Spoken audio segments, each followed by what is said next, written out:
Hey guys, welcome back. BDCKR here. We're back with Season 4, Episode 30 of our Q&A&T, coming up on the end of Season 4. I guess this serves as a reminder that we're going to be taking a approximately 2-week hiatus in August. But getting right into the questions, because the content hasn't dried up quite yet. This one comes from Nexus, and this is one of 2 questions that we didn't get to last week because we talked too much. Yes. Too much talky, not enough answering. The T part of our Q&A&T was a little too long. Top heavy. And so Nexus says, here's a pretty interesting topic I have been thinking about. Is buying 75k packs still the fastest way for a beginner to grow? If so, how much pack beginner should buy? Some of my friends told me 75k packs are outdated and there's better options. What do you guys think? I think there's definitely a different approach that might be more efficient, and a good starting point would be to talk about what our approach used to be, general advice. I think the question is based off, depending on where you are, how good the pack is, changes. Right, and I think underlying all this is that the 75k daily discount gold pack was a pretty good proposition early on for beginners. And so what we used to advise was you build up 3 teams of 3 gold equivalents each. Yeah. And the idea of gold equivalents mainly was it could be 3 golds that were all Elite 0, it could be 1 gold that was Elite 2, it could be any mix as long as you were the equivalent of 3 gold cards on each team, because then you'd have 3 teams that you could keep on grinding for credits. Or up to 9 if you were willing to play with just 1 gold and found a fight that they could beat that was efficient enough for you. Yeah, it was more just a way of talking about characters that weren't all the same, and depending on whether they're promoted or not, right? Yeah, and the way that you get that is likely from buying discount gold packs. Right. And that's first step. So the second step was get as far as you can in single player and basically farm the most profitable level that you can get to comfortably. Yeah. Save a few million. Step 3 was save a few million so you can afford a decent targeted team pack. And a targeted team pack is just any pack that has 3 specific characters, so you don't have to worry about how random the drops are. And then you can quickly Elite 5 or Elite 7, 3 specific guys that would be good on the same team when they're low level. And once you got them quickly up to higher level, split them up to 3 different teams that would let you farm, hopefully, step 4, bonus battle 6. Right. Yeah. So I think for a beginner, yeah, discount gold packs are one of the fastest ways to grow. The problem is there's a lot of stages, right? Right at the beginning, bronze packs are to get enough characters that you can cycle through and not have to take huge breaks in playing if you don't want to. The next step is silver to do the same thing, but with slightly better characters. But they're expensive. You want a couple. Yeah, but they're expensive. So the discount gold, 75 compared to 35 for a silver pack. Yeah. Or 8 for a bronze. If you can get But enough... you probably do want to buy a couple silvers first. Yeah. But what's really changed is that the challenge characters are way stronger. They have much higher stats. Now, that doesn't mean we're saying get the challenge pack, right? It's a losing proposition since there are so many different characters. And we should probably link to our challenge pack opening so you can see just how hard it is to max out 1 or even 2 characters. What's also changed, though, is that challenges are rotating every week, right? It used to be the challenges would be for 3 weeks, you'd wait a week, maybe longer, for the next challenge to show up. Yeah. But because they're every week, that means you can get through step 1 through 3 in 3 weeks of challenges and resetting it. So you just need to be strong enough to get to the normal level of the challenge. If you have the prerequisites. Right. Which is a big if.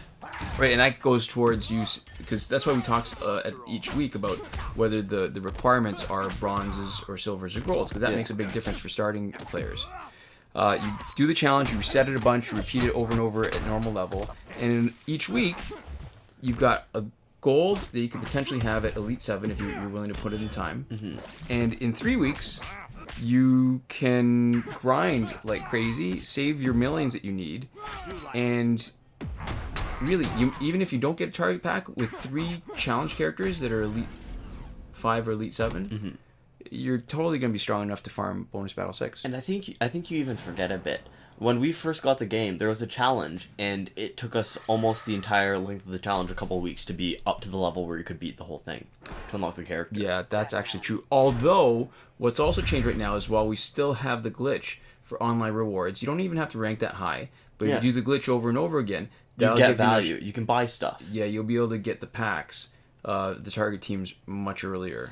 Yeah, so there's a lot of factors right now. In general, it is 75k discount gold packs are one of the, well, I would say almost necessary stepping stones if you want to get the fastest route to progress. Right. But what's changed is, when we were first progressing using them, there was no challenge reset, there was no online multiplayer, and there was no online multiplayer glitch. So if you use the glitch and if you use the reset, those are two ways for you to get value. In the case of the challenge reset, even if you can't get too far in, you get some bronze packs, right? You don't have to spend your money on that. You don't have to spend your money on characters to put in so that you can keep playing. Can I tell you, when you said back then there wasn't challenge reset glitch, because we stumbled on that, maybe not when we were right at the beginning, but when we were intermediate players. Mm-hmm. And I gotta tell you, I think I got repetitive strain injury in my arms from resetting the first dark side challenge over and over and over again, and I farmed. Oh, because we were like, who knows if this is ever gonna work again? Who know? Well, this is it, right? You never know. At that point, there was no big sort of game breaking glitch. That was it, and that was phenomenal. Yeah. So there's the 75k gold packs have a place in progression, and what throws that place off is the current glitches. So right now you probably actually don't need it. You can probably go straight to the team and go straight to the working your way up to an Elite 7 team, and then with each pack rotation work your way up to another Elite 7 team, or even enough to have an Elite 10 team when it happens.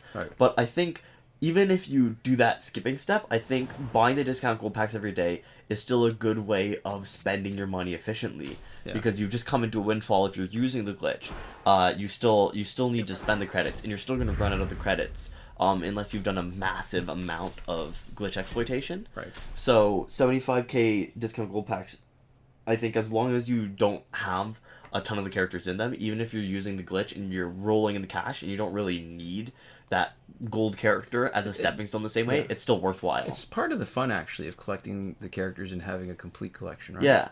Yeah. So I think no matter what, it is part of it. I think because of the glitches, it's a much smaller part of it. Right. You don't need to. You can almost bypass it if you want to. Right. So there we go. Our next question that we did not get to at the end of last week comes from iProphet. And we read it and then did not answer it. We're returning to it, as promised. iProphet says, do you think it's logical or fair that an AI opponent in Static can use combo enders on human-controlled characters who are stunned, while the reverse does not imply? Would you consider this the slight advantage the game provides to AI versus human intelligence? Okay, so I was thinking about an answer to this originally, and I'm going to get to it in a moment. But when I thought a little bit more, it made me realize that the answer has less to do with whether there's an inherent objective fairness to it, as opposed to being determined by the outcome, which is the mode of ethics known as, I think, consequentialism, where the ethics are determined by the outcome. Yeah. Which is kind of funny, because the thing is, I actually it's like don't how think it's it matters. Right. I don't think it's unfair. And I realize that the reason why I think it's okay is because I still win most of the time. Yeah. If not all the time. And with a good team, it is all the time. Yeah, so I think what it is that is one small quirk with a host of other quirks and systems and stuff that they did on purpose, right? A lot of decisions that lead to your gameplay experience, which is that when you fight somebody, right, the matchmaker matters, and how the AI works matters, and what they let you do and what they let you not do, or what the AI can do that you can't, right? And the way that the game is subtly tuned for, how much it allows for skill, all that stuff works together to form a cohesive whole. Right. And so this by itself isn't fair, because the AI gets something and you don't. This is something that you inherently can't do no matter how good you are at the game. And so from a balanced perspective of team on team, you're not fighting a team with the inherent capabilities. They're working in a system that has less restrictions than yours does. Right. But they're not as smart. Yeah, they're not it's smart. fair when you combine everything else. So when you okay. put the whole thing together, it's fair. Can I say? All right, so this is the kind of explanation that helped me finally understand the difference between equality and equity. So equality would mean you work exactly the same rules, you have exactly the same limitations. They don't finish their combo if it gets blocked, all that kind of stuff. But that's not actually equity because the AI needs those little, those little advantages more than we do.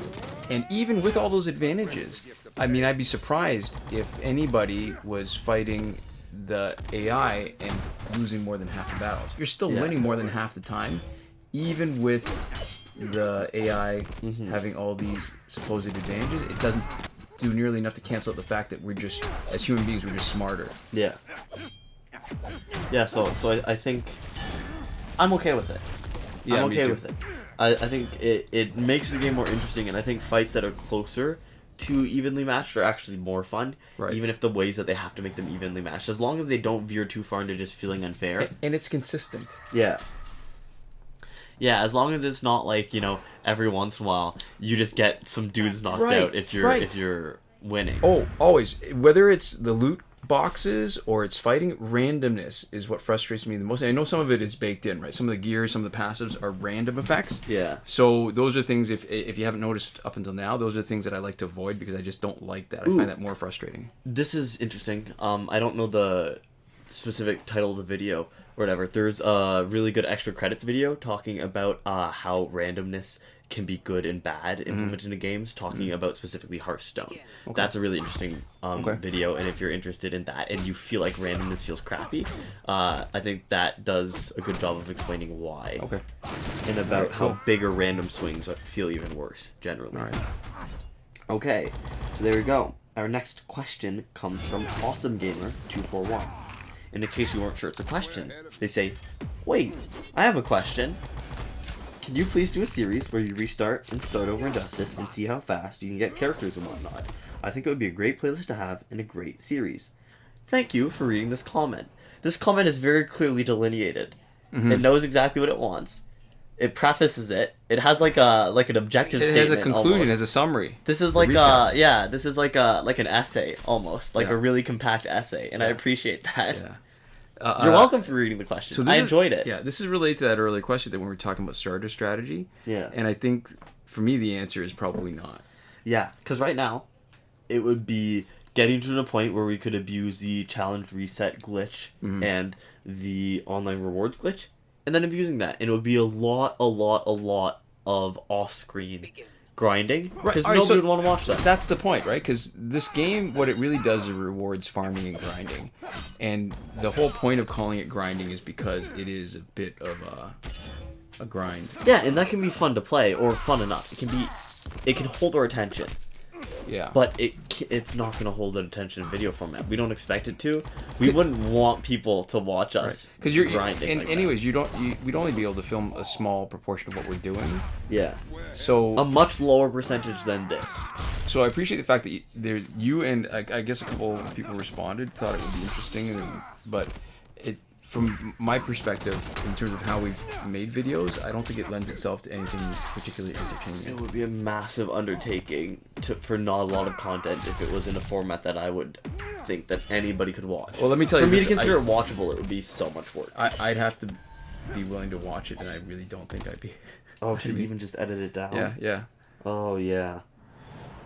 Okay, our next question comes from Christopher Entzel. They also let us know right away what their question's about. Yep. Q&A.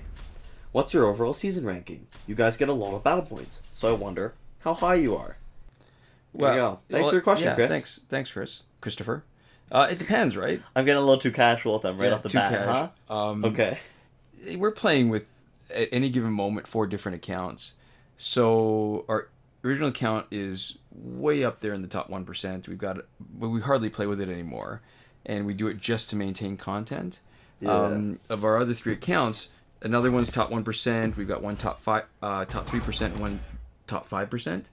And it's draining. You'd think we'd be right up there, and when you're part of what we're struggling with is what you see in the videos isn't even all the playing, right? We're playing a lot more than that to maintain it. Yeah. So, and because we're splitting over 4 accounts, there's no one account that's particularly high.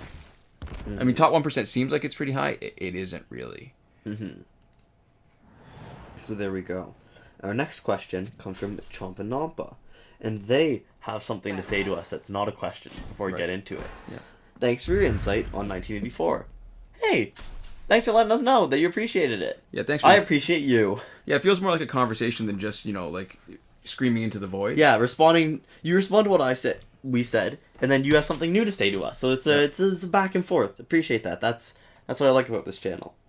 They say, also, I exploited the unlimited multiplayer rewards glitch quite a bit and have around 60,000 of all shards, and then in brackets, 900 purple, and still have several hundred Tantu totems. Do I try to shatter more Tantu totems, since I should only have like 5 max to try and avoid a ban, or should I keep them as is, since shattering more would bring my shard total up by a lot? In simpler terms, what's the best course of action to make sure my account stays unbanned? Shattering or keep as is?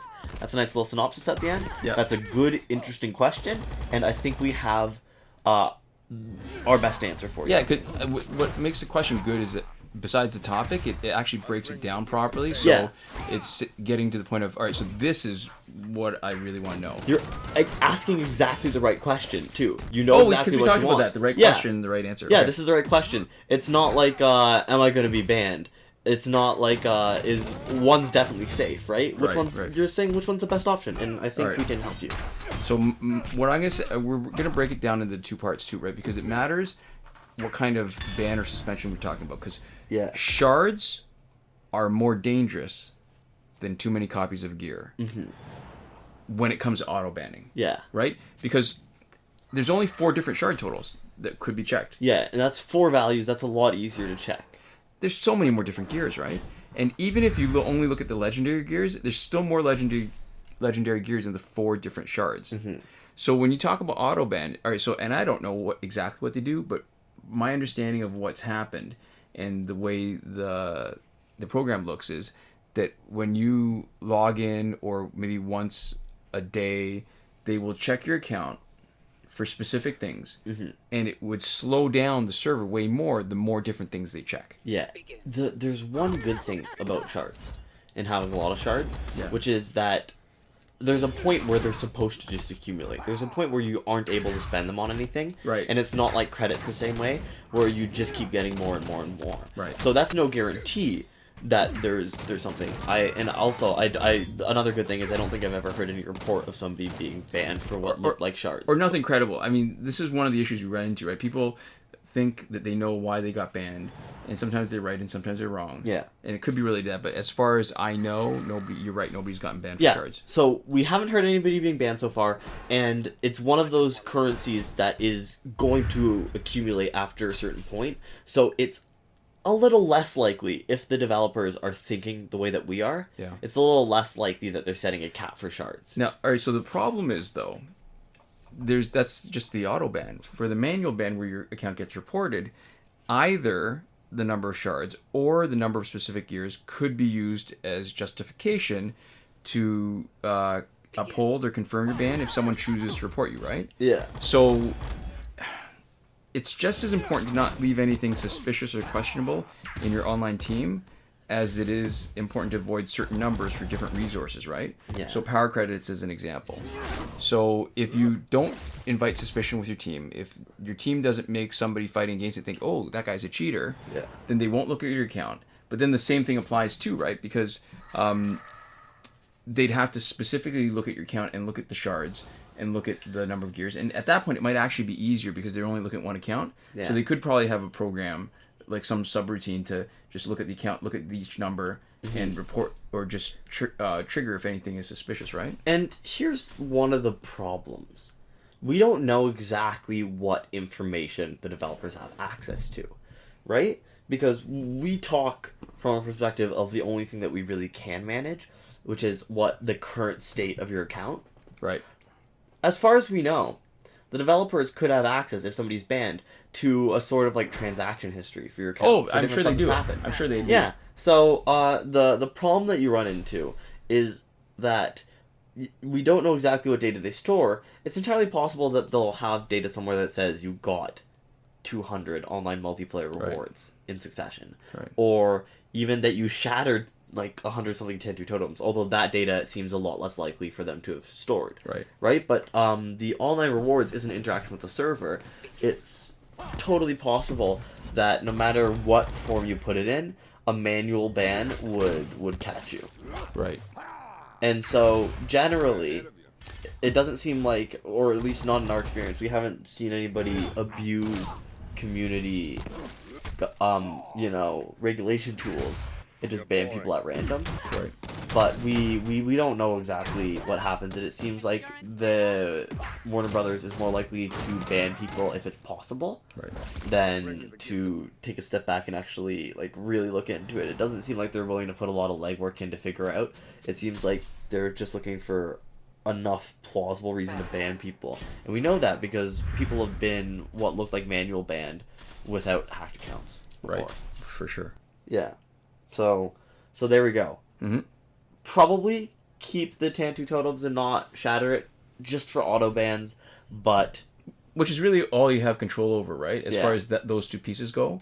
But then you've just got to be careful to make sure your online team is relatively innocuous. Yeah, but really it's up to you, and you should be good. Most people are. Yeah, both ways will probably be good. Yeah. Our next question comes from Vangelis Kolliniatis. I think Vangelis? It seems like Vangelis? I don't know. Let us know in the comments if you're still around. And they say, are you guys familiar with entry hazards in Pokemon? And then in brackets, stealth rocks, spikes, etc. In my opinion, they'd be a great addition to the game. They work kind of like Gaslight Batman throws a firebomb, where an enemy tags in, or when an enemy tags in, sorry. But it would not be specific to Gaslight Batman only. So we're totally familiar with entry hazards. Super familiar. I can't say I've ever actually used them, past like testing them out, but I know just enough about competitive to know that they are used not infrequently in competitive. They're used much more in competitive play than in my experience with Pokemon, which is to say not at all in my experience, and in competitive at least sometimes. I'm aware of their use. And the thing is, there are sort of entry hazards already, besides Gaslight Batman, right? The League of Assassins gear set, which power drains if you have two pieces, or has ongoing damage if you have all three, right, as a gear set properties. That's like a double entry hazard kind of. It's like an entry exit hazard. Yeah. Claw of Horus, which gives you increased damage to the opponent tagging in, that's another entry hazard. It might not be obvious, right? You don't see spikes or anything coming out. And I know that this isn't really quite an entry hazard because it's ongoing, but Earth 2 Solomon Grundy's passive keeps on doing damage. Lexicor gear set property does continual damage. Yeah. So, yeah, no, I definitely think it's an interesting idea. I think we've already got them. We'd like to see more. Sure. I mean, I'd like to see more variety of everything. Like, there's just... I'm totally in for any kind of new content. See, what this made me think of, really, is Injustice in other formats. So Injustice as a turn-based... as a turn-based game would be interesting. And I think not as much fun, but I like that kind of RPG, like JRPG style combat. Right. I think that would be interesting. Right. I would like that. But, so there we go. It kind of already exists, and yeah, not opposed to it. That'd be cool. I like it. I think anything that is either a new mechanic, or close enough to a new mechanic, or an expansion of an old mechanic, leads to... New strategies. Encourages new strategies. That's why I used to hate the League of Assassins when it was broken, that it would discourage tagging in teams. So there already are kind of entry hazards, more than just Gaslight Batman. But I want there to be enough entry hazards and viable enough ones that you can build an entry hazard team. Arkham Knight Harley Quinn. That's true. Yes. Okay, so... I almost want to see if it's possible. Entry hazard team. I want there to be enough or viable enough. Maybe there already is. Maybe we just need to think about it the right way. And put it together. But yeah, not only do I want it, I want there to be enough to build a team around it. Hope that answers your question. Oh, I think I've got a good team. Ooh. All right, so we should do that soon. There we go. Teaser, or, Or not if we don't do it. Yeah, right. Our next question comes from Generation Z, Canadian. Yeah. And they say, next Q&A, we're here. What is really good gear to put in Ares Elite 7 level 50 no aug? All right, so, to me, the best gear to put on Ares is the same whether he's augmented or not. We've talked about it before. Crit augments are what matter, and what they do is they effectively increase damage. So if he's got lower damage, you still need to give him the same loadout, right? Because at his core, Ares, his best feature is his special 2, which is unblockable, and if it doesn't knock the opponent out, keeps the opponent and anyone else who might be tagging in unable to block for a few seconds. So he really should be a specialist, and he should be geared that way. And when you talk about geared for a specialist, the ideal loadout for any specialist should include Tantu Totem. And the only times that may not be true is if you're running a double specialist team. And your Tantu Totem's on your other guy. Right. Or maybe you don't have it, right? Because making the special 2 do more damage, as an example, it's good, but way better is just doing more special 2s, like doing them over and over. Yeah. We might run out of time for questions again here. We've got a list. We're not going to make it through. All right, and we've got a few different examples of gear loadouts with Ares, with or without back roll, and we can link some of those in the description. But all of them just way more effective when he has crit chance augmented. It's not that he's going to be, you want to use a different strategy. When he's not crit augmented, he's not going to really be much better for anything else. Yeah. So there we go. Our next question comes from Rammo. And they say, which is better for gearing a damage dealer? I used to use the League of Asshood and Overpower Super Pill for the 50% crit. I wanted to say it exactly as written. Okay. No other reason. That's it. Asshood. Yeah. The League of Asshood and Overpower Super Pill for the 50% crit. But I see you guys use the 4-star gears that do 70% damage increase and 45% crit. Okay. So in our lingo, that's 3.5 star. So Overpowered Super has better crit chance, right? So 50% instead of 40%. He's got less damage boost, 50 instead of 70. Yeah. Which balances out, right? So you get a little bit more of this, you get a little bit less of that. In the case of a no crit Red Sun Green Lantern team, which, very annoying, doesn't happen nearly as often as it might. There's a slight advantage with a bigger damage boost, right? Because the crit chance is negated. Mm-hmm. The combo ender effects are on the Overpowered Super. They're great as long as you use the tap combo, right? Yeah. My personal problem, and it's not something inherent in the gear, it's just the way I play, is that I'm not so great at triggering and connecting on the combo ender, right? So sometimes I trigger it, and because I'm so fast at tapping, I don't swipe the right direction, or it just doesn't happen where I even have the option, right? Yeah. So if I lose out on the the combo enders, those 2 abilities, then the third ability of the 3.5 star gears end up being more useful because I'll use it, I'll get it more. So it really has more to do with how I play than how good it is. And it's all right. So it's the same way that if I have a choice between 2 characters and everything else is a wash, I prefer the one that has a special that requires tapping instead of swiping because I'm just better at tapping, not because tap specials are better. Oh, you know what? I thought something else. One of the things we used to do was try to put together teams with the lowest amount of gear to prove that the 1.5 and 2.5 star gears were good. That was before we even had legendaries, right? Mm-hmm. And it's maybe a relic of that. Like I just like to, it pleases me for no particular reason to have a lower than maximal gear score. Yeah. Because it's funny. And that's why it makes me happy sometimes to, take if I have a bronze guy, one really weak on the team, have him finish off a few people. Ooh, okay. We're going to be able to beat the buzzer here. Are you ready? Okay. I would bump this to the next one, but there's a really nice detail in this that I want to read out. So, Wicked Chronic says, I have 5 questions for the next Q&A and T and C. So you've already gone ahead and added the C to the end of it for us. Maybe that meant we should have waited for the next season because that's when we're gonna add the C if we do. Yeah. But I don't think that's what you meant, so we're gonna read that here, and we're gonna answer the first question, and that is, how many times can you augment a character, and can they be overwritten by using a different augment? And we'll just answer that one for now. Yeah, because there's a whole bunch of We'll give stuff. you one. So the augmentations, they won't be overwritten by using different augmentation. You can augment a character and it works different ways. So the easiest and most obvious is you can raise your crit chance from 0 to 50%.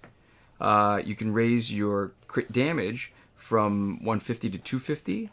And so for your crit chance, we know there's major, medium, minor. Mm-hmm. And so for your crit chance, majors are the most. They give you 5. then the next one is 3, and then you only get 1. So as long as the total adds up to 50, Green Lantern. that's what you get. For crit damage, it goes 8, 4, and 2.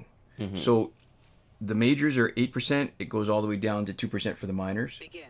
And it's 8, 4, and 2 also for health and damage. But health and damage, instead of going to 50 or 100, you can actually add the equivalent of 300 of the base stat. Exactly. So let's say to make it real simple, you've got somebody who's 1,000 damage and 1,000 health. You can augment them enough so that they would be the equivalent of somebody who had base of 1,300 and 1,300. Yeah. So the only thing that you really want to watch out for is that you don't want to waste a major augmentation where you only need 4 to max them out, and then you blow a major and put on 8. Yeah. So there you go. And to finish off, we have a message. This is another segment for iProphet. Now, I could call this a comedy corner, but I'm going to go ahead and start doing something entirely unsustainable here and rename it again. We'll see how long I can keep this up for. This is another segment for iProphet's newly titled House of Yucks. House of Yucks. All right, the alliteration. You're like Stan Lee in the Fantastic Four. I'm not going to be able to keep this up, iProphet. Peter Parker. Okay. Keep sending in the jokes. I will fail you one day, and I'm sorry. I'm sorry for when that day comes. The joke is, back in the day, I went to the DVD rental store and asked if I could have Batman Forever. The guy behind the desk said, "No, you can only have it for 24 hours, just like the others." So there we go. I love the consistency of themes, and I appreciate those jokes. Keep them coming, iProphet, and I will try to keep relabeling this segment and to whatever limited degree of success. Right. I might be out of ideas already. Anyways, a huge thank you to Alberto Jr, Camarillo, Eddy G, and Console Peasant, who are supporting us on Patreon at the highest last word tier. iProphet, who is, of course, supporting us at the Your Message Here tier. And Shawn, Farrell, and LAIN, and Daniel Simonson, who are all supporting us on the credited level. And I guess if you want to support us yourself, you can go to patreon.com/bdckr or click in the bottom right corner at the end of this video. But who cares? We got a ton of patrons, baby. we don't need you. Yeah. All right. So yeah. Well, just a reminder. If you want to, please support us. Reminder that we're taking a 2-week hiatus in August. Again, we're hoping to have some content scheduled for those 2 weeks. We're working on it, but it's hard enough to keep up. Never mind banking some content. Yeah. So hopefully you guys will stick around and watch some of it while you're waiting for us to come back, or maybe watch some of our older videos. And it's hard to believe we've been doing this long enough to have more than 600 videos, and a good chunk of those are multiplayer online play videos. Yeah. So there we go. Thank you guys so much for watching. We'll see you next time. Komoda.